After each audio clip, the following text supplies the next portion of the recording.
Take a look at these photos, all shot and edited on an iPhone. In this video, I'll be showing you how to improve your iPhone photos by tweaking a few settings, using some basic photography principles, and then making them pop with a single click before fine-tuning them to your style in the edit.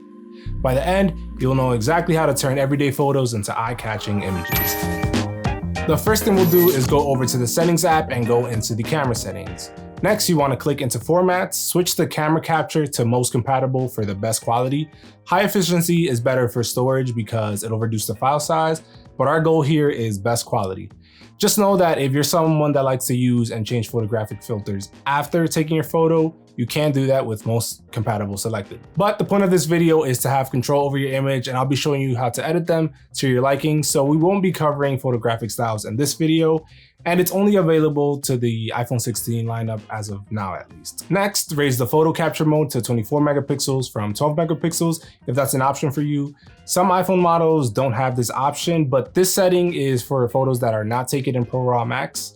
And what is ProRAW Max, you may be asking? That's the next setting we're going to toggle on. This is where the magic starts and what's going to make your photos stand out. However, not all iPhone models have this format. I do recommend a Pro model since their camera system and features are a little bit better, but if you don't, it's fine. You can still follow along for the rest of the video. So next, click into the ProRAW settings, and here is where we're going to adjust the most important settings in this entire process. This is going to change your quality and compression settings.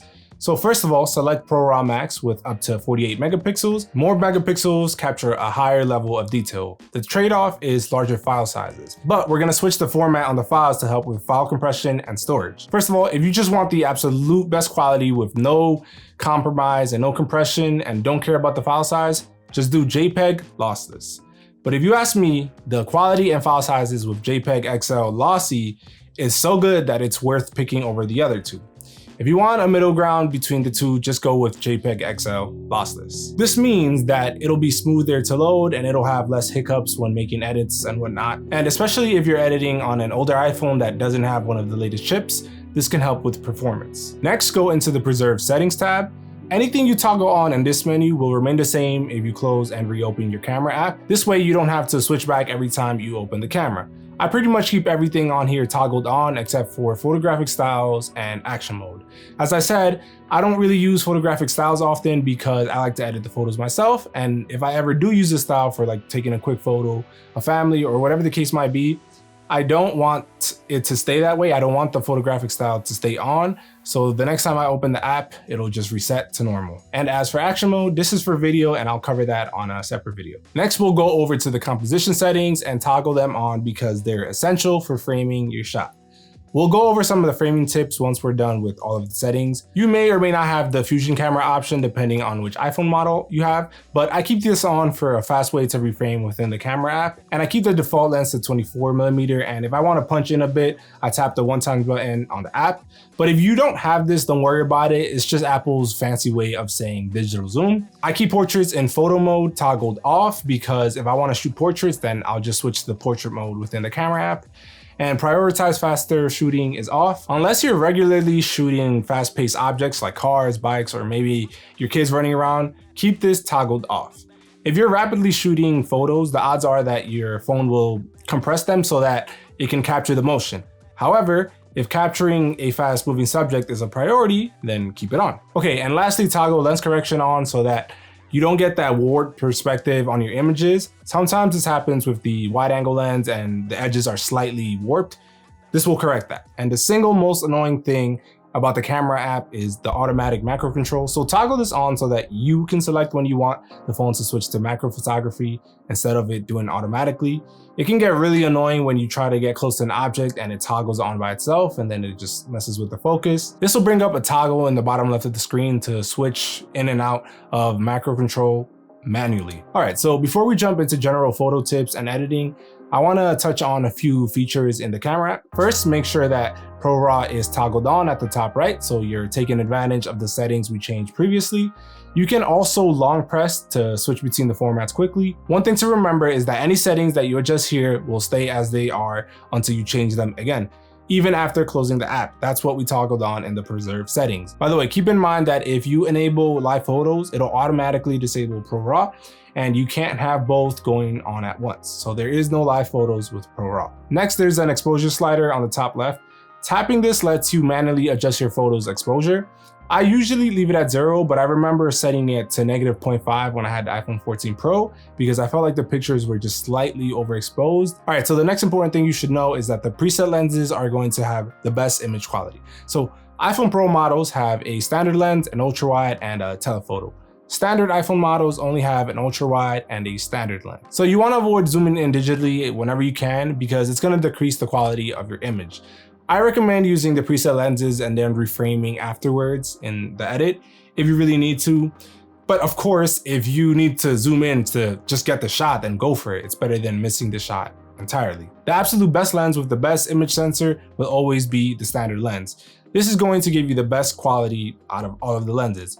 Apple labels the 2x as a separate lens, but it's really just the standard lens with a crop. So you can always reframe your shot after, but I do find myself using a 2x lens to nail the framing if I can't get physically closer to my subject. So the ultra wide lens is going to be good for landscapes and taking really wide photos, but the quality isn't as good as the main lens.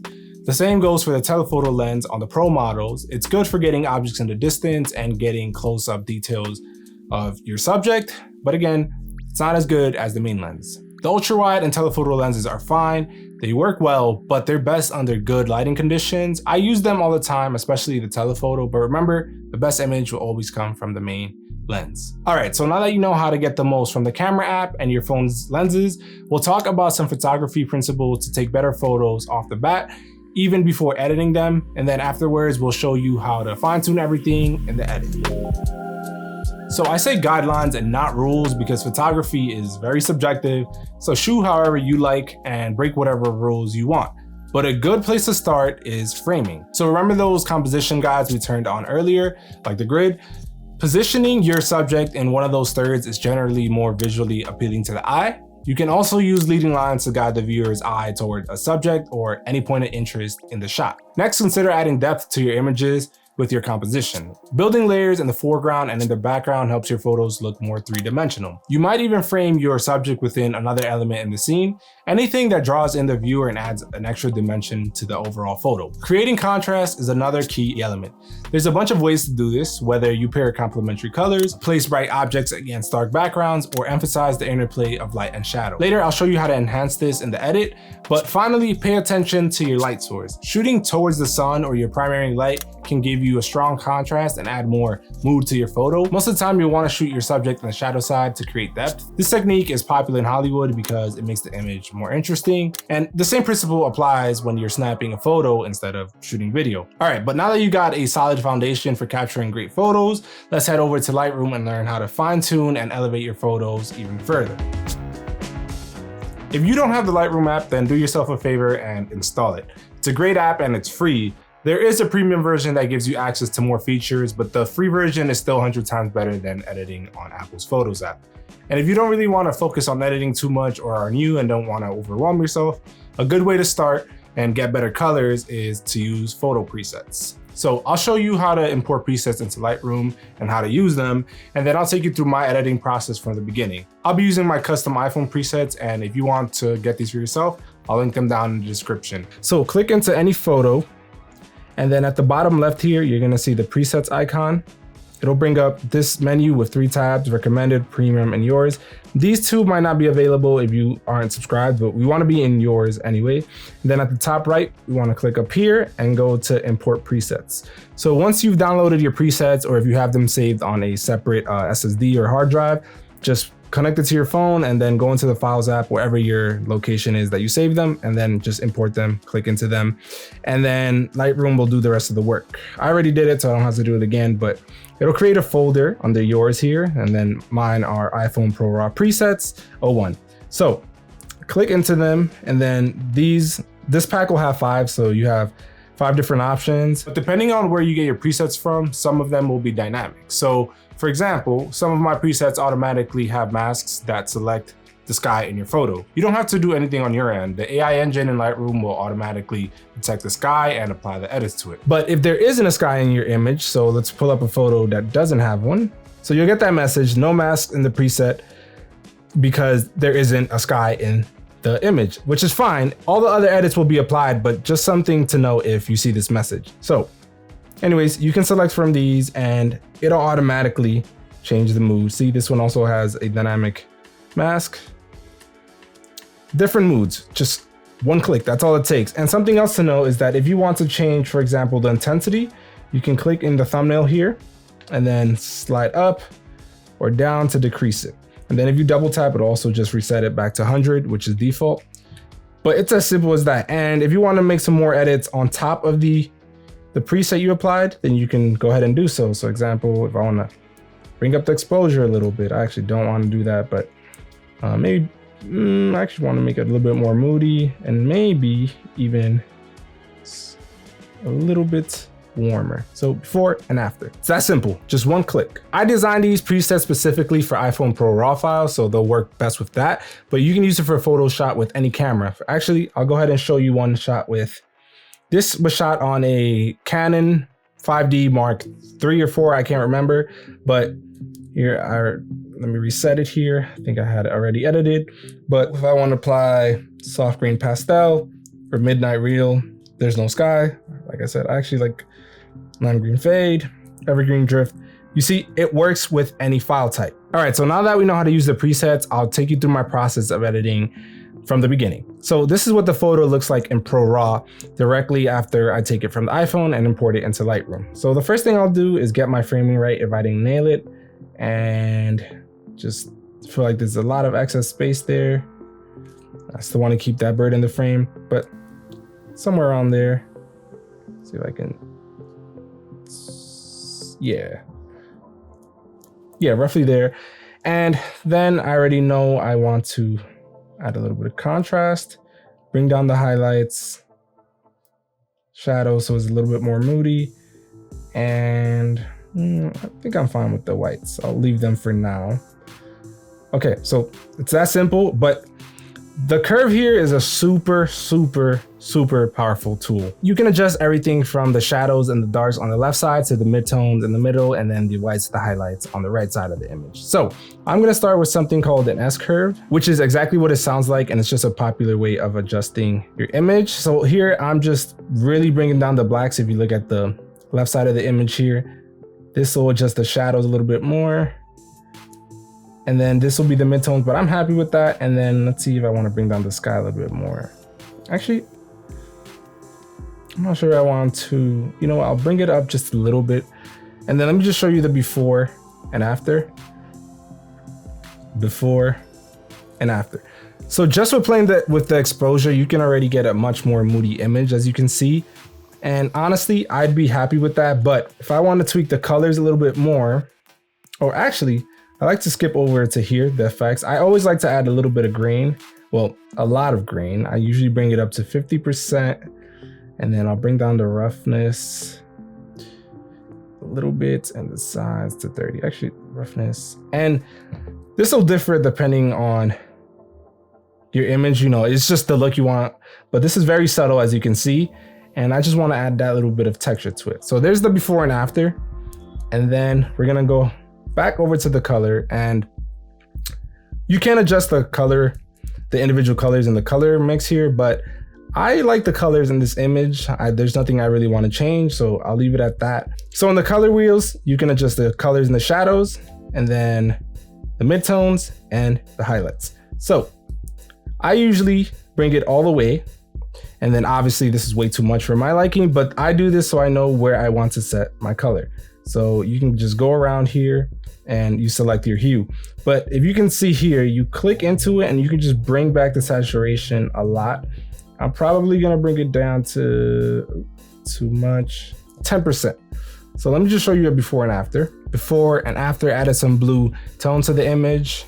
And with all the exposure settings we adjusted, it's a lot moodier. But I want to take that a step further and increase the contrast of the image, well, the color contrast. So the opposite of blue is orange. So I want to add some orange to the highlights, because why not? but obviously this is too much, and you can play with this here. Like I said, somewhere around there, and I really just want this to be super subtle, so I'll bring it down to like, yeah, 7.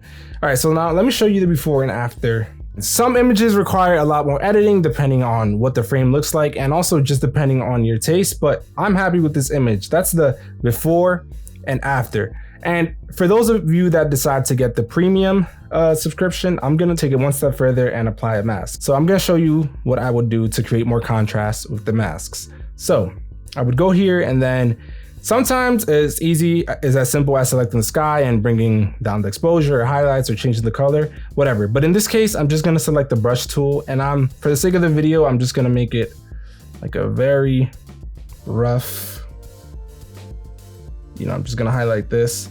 What I'm trying to do here, again, you could spend more time on this, but for the sake of the video, I'm just gonna bring down the exposure a little bit.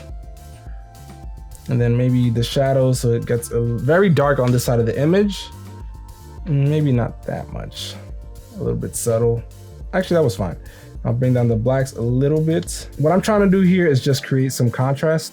So you can see this side of the image is a lot darker, even to the point where we still have some detail there, but we're losing some of it.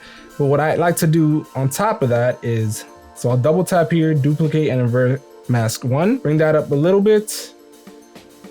And now, as you can see, the right side of the image compared to the left side is a lot more contrasty. So there's a lot more light here and a lot more darkness and blacks here. And then if you look at the before and after, that's what it is.